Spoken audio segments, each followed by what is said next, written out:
National press society. National press society স্বাগত ঠিকাদার বিভিন্ন সমিতি, ব্যবসায়িক সমিতি,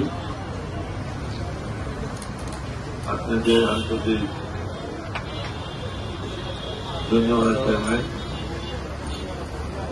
আন্তরিকভাবে আপনাদেরকে আমার ভালোবাসা জানাই। জননেত্রী শেখ হাসিনা আমাকে বরিশাল সিটি কর্পোরেশনের মেয়র হিসাবে মনোনীত করেছেন।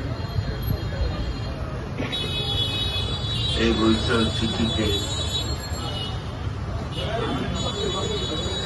দীর্ঘদিনের যে আকাঙ্ক্ষা ছিল